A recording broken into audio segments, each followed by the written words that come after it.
Hi friends నమస్తే. యద్దనపూడి సులోచనారాయణ గారి 'Saugandhi' next part చూద్దాము.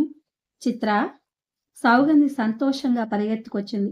సౌగంధి పిలుపు వినగానే చిత్ర తల తిప్పి చూసింది. ఆ చూపులో మహత్యం ఏమిటో గాని కాలికి బంధం పడినట్టే 4 అడుగుల దూరంలోనే ఆగిపోయింది సౌగంధి. చిత్ర ముఖం ప్రసన్నంగా లేదు. ఒక్క మాటలో చెప్పాలంటే చిత్ర కళ్ళ నిండా ద్వేషం, అసహ్యం. సౌగంధి అప్రయత్నంగా ఆగిపోయింది. చిత్ర కుర్చీలో నుంచి లేచింది. సౌగంధిని ఎగాదిగా చూసింది. ఎప్పుడొచ్చావు చిత్ర? నాకు ఉత్తరం రాయలేదే? అంది సౌగంధి. ఆమె చూపులు సౌగంధి మనసులో సంతోషాన్ని మటిమాయం చేసేస్తున్నాయి. ఏమైంది చిత్ర? ఎందుకలా చూస్తోంది? చిత్ర వ్యంగ్యంగా, నిరసనగా అంది. ఉత్తరమా? హ్మ్. మేం ఉత్తరాలు వ్రాస్తే చదివే తీరుబడి నీకుందా? నీకు మేము ఇప్పుడు కంటికి కనిపిస్తున్నామా? ఎందుకలా అంటావు? ఎందుకు అనకూడదు? అసలు ఎవరు ఏమి అనకపోవటం వల్లనే నువ్విట్లా తయారయ్యావు. నీకు సిగ్గుందా అసలు? నువ్వు మనిషివేనా? చిత్ర! చిత్ర బ్యాగ్ లాగి అందులో నుంచి కాగితాలు తీసి సౌగంధి ముఖం మీద విసిరికొట్టింది. ఏమిటి అప్పులు? ఏమిటి జప్తులు? ఇంతకంటే నా ఇల్లు, నా పొలం నాకు పారేయండి అంటే అన్నయ్య ఇవ్వకపోడా? ఊరిలో వాడిని తల ఎత్తుకోకుండా చేసి అవమానం చేయాలనా? ఇట్లా చేస్తే నీకేమొస్తుంది? చిత్ర ఆవేశం రెట్టింపయింది. అసలు ఈ లక్షలు విలువ చేసే ఇల్లు నీకు ఎక్కడి నుంచి వచ్చిందట? ఆ మామిడి తోట ఎవరి కష్టం? నీకు మీ నాన్న ఇచ్చిందెంత? ఇదంతా వత్సల కష్టం కాదా? వెర్రివాడు కాబట్టి అంతా నీ పేరిటే పెట్టాడు. బాగా చేసావు. పాలు తాగి రొమ్ము చీల్చి వెళ్ళారంటారు. ఇదే. సౌగంధి చెవులకు చిత్రతిట్లు హోరులా ఉన్నాయి. వాటి మధ్య కాగితాలు చూసింది. అవి తన వినోద్‌కి షాపు అవసరార్థం అప్పు తీసుకున్నట్టు తన సంతకాలు పెట్టిన కాగితాలు. ఇదేమిటి? ఇన్ని వేలు! దాదాపు 3,00,000కు పైగా ఉంది తీసుకున్న అప్పు. సౌగంధికి తల తిరిగిపోతోంది. తమ షాపు అవసరార్థం కాస్తో కూస్తో డబ్బు తీసుకున్న మాట నిజమే. కానీ ఇన్ని వేలు తీసుకోలేదే. తీసుకున్న కొద్ది డబ్బు కూడా తను తీర్చేసింది. చిత్ర అరుస్తూ ముఖం వాచేట్టు తిడుతోంది. నువ్వు ఒక్క మాట వత్సలకు చెప్పలేదు. వాళ్ళని ఇలా సరాసరి ఇంటి మీదకి పంపావు. ఇంతకంటే నీచం ఇంకోటుంటుందా? అసలు అత్తయ్య నిన్ను దగ్గరకు తీయకపోతే నువ్వు ఎక్కడుండేదానివి? వత్సల్ నీ చదువుకి తను కష్టపడి సంపాదించిన డబ్బు ధారపోయకపోతే నువ్వెక్కడుండేదానివి? నాకు నాకు తెలియదు చిత్ర. నోర్మూయ్. నీకు ఈ పట్నవాసం వచ్చిన తర్వాత కళ్ళు మూసుకుపోయినాయి. అయిన వాళ్ళెవరూ నీ కంటికి కనిపించలేదు. నువ్వు ఇక్కడ చాలా సంతోషంగా, హాయిగా ఉన్నావు. అక్కడ వాడు ఎంత కుమిలిపోతున్నాడో తెలుసా? అది చాలకుండా ఈ చావు దెబ్బ, ఇల్లు, పొలం ఇలా స్వాధీనం చేసుకోవడానికి వస్తే వాడేం చేస్తాడనుకున్నావు? ఆ డబ్బు కట్టలేక, ఆ అవమానం తట్టుకోలేక ఏ రైలు క్రిందనో తలపెట్టేస్తాడని, నీకు పీడ వదులుతుందని ఎత్తేసావు. అంతేగా? చిత్ర! ఆపు. నాకేం తెలియదంటే నమ్మవే? సౌగంధి అరిచింది. నోర్ముయ్. ఇంకోసారి ఆ మాట అన్నావంటే చిత్ర పళ్ళు నూరింది. నీ నాటకాలు నా దగ్గర కాదు, అన్నయ్య దగ్గరే. ఇది చూసే మోసపోయాడు. ఇంతలో లక్ష్మి వచ్చింది. చిత్ర అరుపులు దూరానికే వినిపిస్తున్నాయి. ఏమైంది సౌ? అంది లోపలికి వస్తూ. చిత్ర చిరుతపులిలా లక్ష్మి వైపు తిరిగింది. ఏమైందా? మీ అందరూ కలిసి ఈవిడ గారి చేత చేయించారుగా నిర్వాకం. మా ఇల్లు, పొలం, తోట స్వాధీనం చేసుకోమని. మా కంఠంలో ప్రాణం ఉండగా ఆ పని జరగదని తెలుసుకోండి. అవసరమైతే ఇంటికి ముష్టెత్తైనా ఆ అప్పు కడతాం. అలాగే కట్టాం. అయిన వాళ్ళని, కాని వాళ్ళని అందరినీ అడిగి తెచ్చాం. అసలు ఆ అప్పులు వాడు ఈ జన్మలో తీర్చగలడా? అసలు వత్సల ఏమన్నాడో తెలుసా? ఇల్లు, పొలం స్వాధీనం చేస్తానని అన్నాడు. తాను ఎలాగో ఎక్కడికో వెళ్ళిపోవాలని అనుకుంటున్నాడట. అసలది జరిగిపోయేదే. ఆ రంగడు అర్ధరాత్రి వేళ పరిగెత్తుకొచ్చి మా వారికి చెప్పబట్టి సరిపోయింది. అన్నయ్య ఇల్లు వాళ్ళకి స్వాధీనం చేస్తుంటే మా వారు అడ్డుపడి ఆపు చేశారు. ఒక్క 15 రోజులు గడువు ఇవ్వమని ఆ వినోదిని కాళ్ళు గడ్డం పట్టుకుని బ్రతిమిలాడారు. మేమెంత చెప్పినా అన్నయ్య వినడే. కావాలని అనుకోవలసిన వ్యక్తి ఇది వదిలివేసినప్పుడు ఇవన్నీ మనకి ఎందుకంటాడు? నేనే పోట్లాడాను. మొత్తుకున్నాను. ఆవిడ గారికి సిటీలో ఆ మోజు దొరికి ఉండొచ్చు. కానీ కష్టం మాట ఏమిటి? అసలు నువ్వు పడిన కష్టానికి విలువ కడితే ఆవిడ గారే వచ్చి బ్రతికున్నంత కాలం నీకు ఊడిగం చేయాలన్నాను.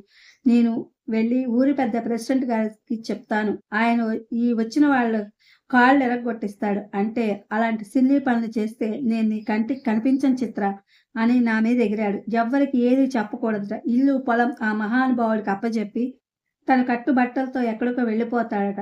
సౌగంధి కళ్ళ వెంట నీళ్లు జలజల రాలుతున్నాయి. ఇంత జరిగిందా? ఇంత జరిగినా ఒక్క మాట, ఒక్క చిన్న మాట వత్సల తనని అడగలేదు. అడిగి ఉంటే ఎంతో బాధ తప్పేది. చిత్ర ఆవేశంగా అంది. ఇల్లు ఆవిడ గారికి అవసరం లేకపోతే నీకు కావాలి కదా అన్నాను. నాకు అవసరం లేదంటూ ఒకే మాట. నేను ఈయనతో చెప్పించాను. మేమిద్దరం మాట్లాడి, అరిచి, నానా గొడవ చేస్తే ప్రెసిడెంట్ గారు కూడా వచ్చి వత్సల్ గారు అన్నీ తెలిసినవారు. ఊరి పిల్లలకి ఆదర్శంగా ఉన్నవారు. మీరే ఇలా చేస్తే ఎలాగండి అని కేకలేస్తే చివరికి ఇల్లు, పొలం వారికి స్వాధీనం చేయకుండా ఉండడానికి అంగీకరించాడు. వాడి చేత అనిపించడానికి మా అందరి తల ప్రాణాలు తోక్కొచ్చాయి. వినోద్ వ్రాసిన ఉత్తరాలు తెచ్చి చూపించాడు. ఈ ఊళ్ళో బంజారా హిల్స్‌లో ఒక మంచి ఇల్లు అమ్మకానికొచ్చింది. సౌగంధి అది కావాలని అనుకుంటోంది అని వ్రాశాడు. తను అక్కడ ఇల్లు కావాలని అనుకుంది. ఈ ఇల్లు అమ్మకపోతే డబ్బు ఎక్కడి నుంచి వస్తుంది అంటాడు. తనకు డబ్బు కావాలి అంతేగా అని మేము తర్కించి చివరికి డబ్బంతా పంపేటట్లు ఒప్పించాం. అందరం ఎవరికి తోచిన చోట వాళ్ళు డబ్బు తెచ్చి ఆ వినోద్‌కిచ్చాం. అప్పు ఎంతైనా పర్వాలేదు, ఆ ఇల్లు పొలం పోతే అన్నయ్య బ్రతకలేడని మా భయం. చిత్ర చేతులు జోడించి దండం పెట్టింది. మహాతల్లి, నీ మూలంగా అసలు వాడు ఎప్పుడు సుఖపడ్డాడు? ఆ ఇంటి కోసం చాకరీ, ఆ తోట కోసం చాకరీ, నీ చదువు డబ్బు పంపడానికి చాకరీ. కానీ నీకు రవ్వంత కూడా లేదు. అది వాడి కర్మ. ఎంత మంచి సంబంధాలొచ్చాయి.